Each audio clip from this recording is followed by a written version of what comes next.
Revolusi ilmu.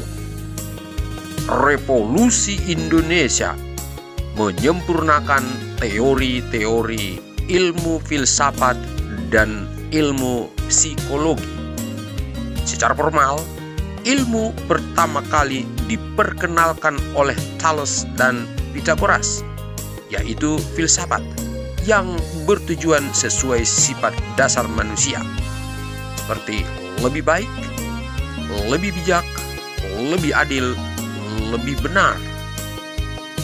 Konsep dan pola pikir ilmu filsafat ini melahirkan ilmuwan-ilmuwan baru dan mempercepat perkembangan peradaban.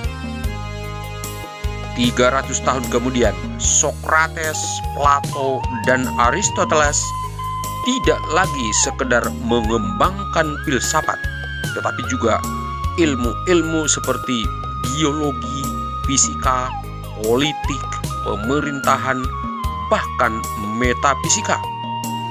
Ilmu-ilmu inilah yang mengawali cikal bakal lahirnya peradaban modern. Benar saja, generasi berikutnya seperti René Descartes, Francois Bacon, dan Isaac Newton mampu menginspirasi lahirnya revolusi industri dan revolusi teknologi. Revolusi informasi yang kita nikmati sekarang juga merupakan buah dari ilmu yang mereka kembangkan. Di penghujung tahun 1800-an, Wilhelm Wundt mendirikan laboratorium psikologi yang sekaligus dianggap sebagai tonggak lahirnya psikologi modern. Jika ilmu filsafat lebih fokus pada pengenalan potensi alam, maka psikologi lebih fokus pada penggalian potensi jiwa atau potensi diri. Begitu rumit ilmu tentang jiwa menimbulkan banyak perdebatan antar para ilmuwan. Dan tentu perdebatan itu melahirkan banyak teori. Sigmund Freud melahirkan teori alam bawah sadar. Anthony Robbins melahirkan teori raksasa dalam diri. Paul Hanna melahirkan teori kotak bicara dalam diri. Istilah alam bawah sadar, raksasa dalam diri, kotak bicara dalam diri mengisyaratkan ada satu kesamaan, yaitu adanya makhluk gaib yang berkekuatan dahsyat tiada tara dalam diri manusia. Dan pada tahun 1997, Ramachandran, seorang neuroscience, menyempurnakan teori-teori itu dengan penemuan adanya God spot atau noktah Tuhan dalam otak manusia.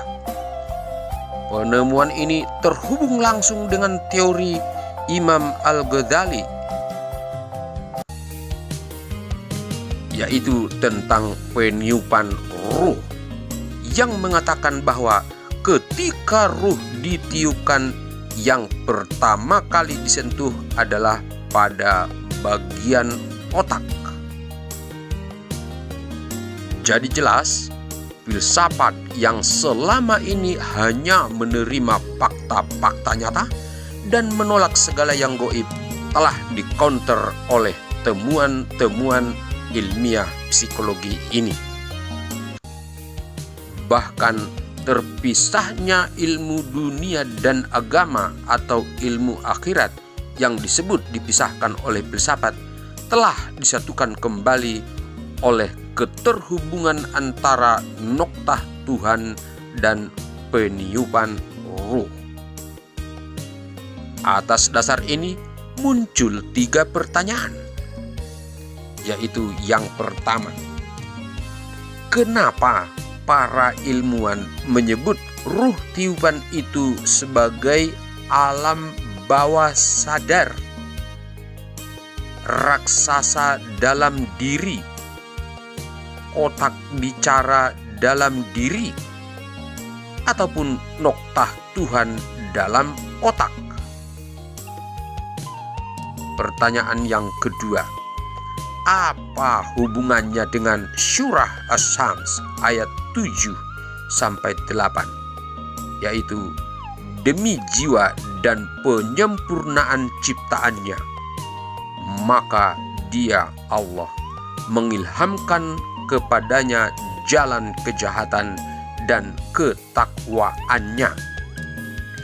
Dan pertanyaan yang terakhir, apa pula hubungannya dengan Allah mengizinkan iblis menyesatkan seluruh keturunan Adam,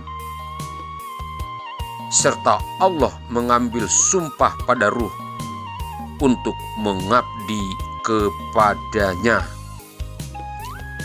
3 pertanyaan inilah yang memaksa kita merevolusi ilmu-ilmu yang selama ini kita pakai.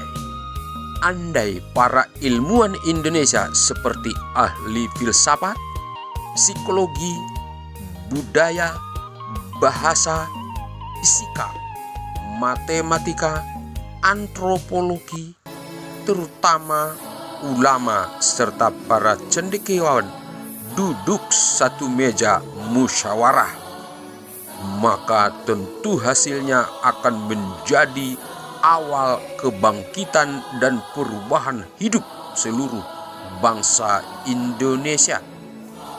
Pada gilirannya, tentu revolusi ilmu akan mengantar kita menjadi bangsa pemimpin dunia.